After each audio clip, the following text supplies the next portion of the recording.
कैसे हो बच्चों। तो चलो आज की क्लास शुरू करते हैं। हमारा लेसन चल रहा है चौथा, यानी कि अध्याय 4, नाम है खरपतवार। ठीक है, तो पिछली क्लास में हम खरपतवारों के वर्गीकरण की बात कर रहे थे। ठीक है, तो खरपतवारों का जो वर्गीकरण है वो कंप्लीट हो चुका है। आज हम बात करते हैं खरपतवारों द्वारा हानि। खरपतवारों द्वारा हानि। तो देखिए, यदि फसलों में जब हम हानियों की बात करते हैं तो हमारी जो फसल है उन फसलों को कई प्रकार से हानि पहुंचती है, जैसे कि चूहों द्वारा हानि पहुंचती है। इसके अलावा रोग या कीटों द्वारा भी हानि पहुंचती है, और यदि फसलों को गलत तरीके से भंडारित किया जाता है तो भी हमारी फसल को हानि पहुंचती है। ठीक है, इसी क्रम में आता है खरपतवारों द्वारा हानि।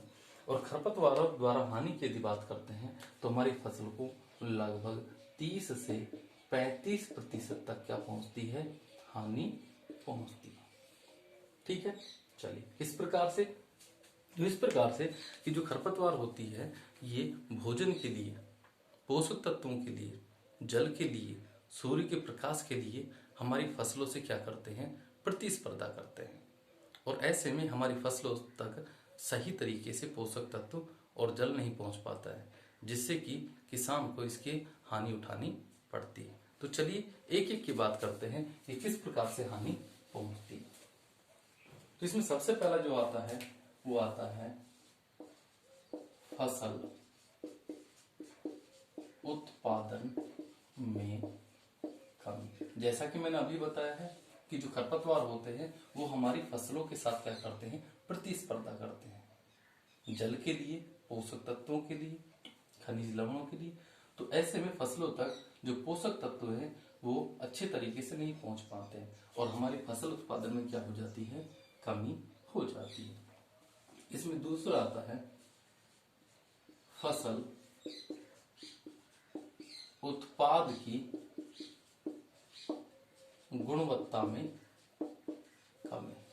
तो देखिए, फसल उत्पाद की गुणवत्ता में कमी का मतलब यहाँ पर ये निकलता है कि जो खरपतवार होते हैं, खरपतवारों के जो बीज है हमारी फसल के बीजों में मिल जाते हैं और हमारे फसल के जो उत्पाद है उसकी गुणवत्ता को कम कर देते हैं। इसका सबसे अच्छा एग्जाम्पल क्या है, सत्यानाशी।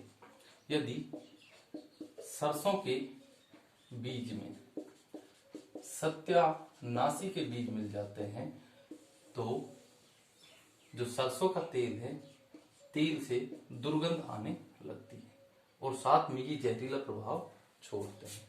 ठीक है, और इससे मानव में ड्रोप्सी नामक रोग भी हो जाता है।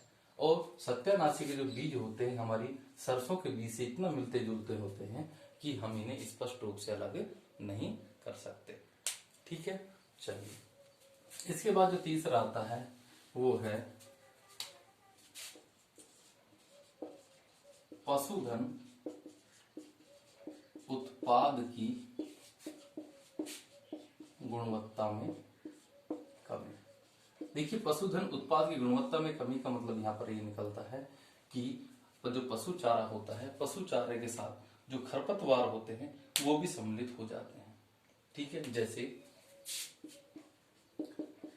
जंगली प्याजी, जंगली लहसुन। ठीक है, जब पशु इनका उपयोग करते हैं यानी कि इनको ग्रहण करते हैं तो इनके ग्रहण करने से पशुओं के जो दूध होते हैं उस दूध से दुर्गंध आना प्रारंभ हो जाता है। साथ में दूध से बनने वाले जितने प्रोडक्ट हैं, घी है, ठीक है, दूध है, दही है, सभी में दुर्गंध आना शुरू हो जाता है।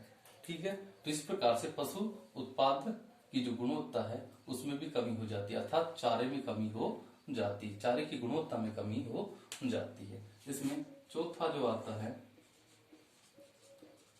पशुधन उत्पाद की मात्रा में कमी। बिल्कुल सिंपल सी बात है कि जब फसल के साथ में अधिक मात्रा में जब खरपतवार उगाते हैं तो पशुधन जो उत्पाद यानी कि चारा है उसकी मात्रा में भी कमी हो जाती है। ठीक है, इसमें जो पांचवा है वो है कीट व रोगों को शरण। तो देखिए, जो खरपतवार होते हैं वे विभिन्न प्रकार के कीट एवं रोगों को शरण देने का भी कार्य करते हैं। इसमें जो छठा आता है वो सिंचाई जल की कमी।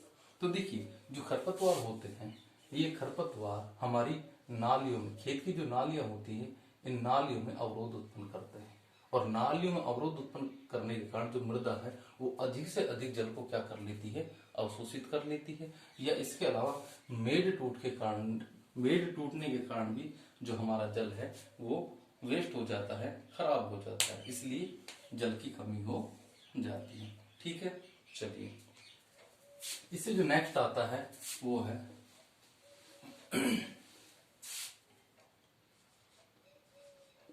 मशीनों, कृषि यंत्रों व पशुधन क्षमता में ह्रास। ठीक है, तो देखिए, यदि खेत में खरपतवार की मात्रा अधिक है, ठीक है, तो अधिक मात्रा होने पर हमें बार बार क्या जुताई करनी पड़ेगी, निराई गुड़ाई करनी पड़ेगी। ऐसे में हमें मशीनों को और कृषि यंत्रों को बार बार काम में लेना पड़ेगा और बार बार काम में लेने से जो इनकी दक्षता है, कार्य करने की जो दक्षता है, उसमें कमी आ जाएगी। यदि हम इसके स्थान पर पशुओं को उपयोग ले रहे हैं, पशुओं को काम में ले रहे हैं, तो पशु का जो काम करने की क्षमता है उसमें भी ह्रास होता है, अर्थात उसकी कार्य करने की जो क्षमता है धीरे धीरे बहुत ज्यादा कम हो जाती है। ठीक है, चलिए इससे जो नेक्स्ट आता है मानव स्वास्थ्य पर विपरीत प्रभाव, यानी कि हानिकारक प्रभाव। मैंने अभी बताया कि जैसे सरसों है, सरसों में सत्यानाशी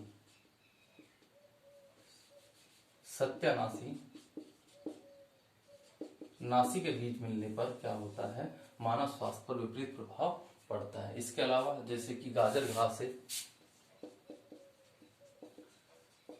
गाजर घास के संपर्क में व्यक्ति के आने पर शरीर पर खुजली चलना प्रारंभ हो जाता है, अर्थात त्वचा वाले रोग उत्पन्न हो जाते हैं। ठीक है, इसके बाद आता है पशुधन स्वास्थ्य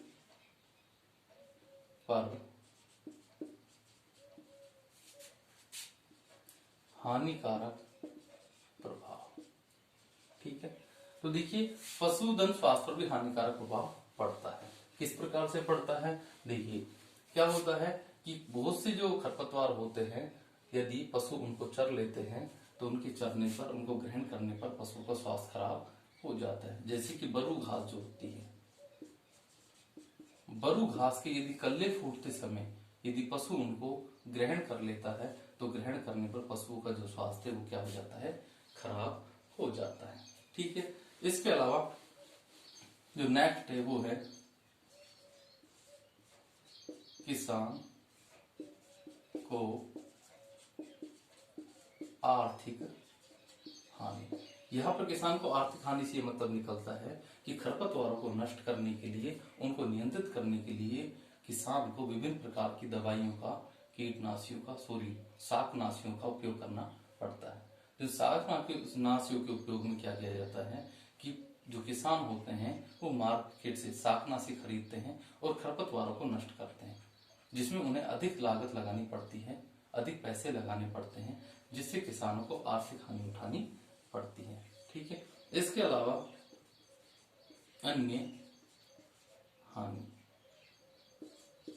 ठीक है, देखिए अन्य हानि का मतलब यहाँ पर ये निकलता है कि बहुत से ऐसे क्षेत्र हैं जो बिल्कुल खराब पड़े हैं, जिनका उपयोग हम नहीं कर रहे हैं, जैसे कि गोदामों की जगह है, ठीक है, या फिर बीहड़ जंगल है।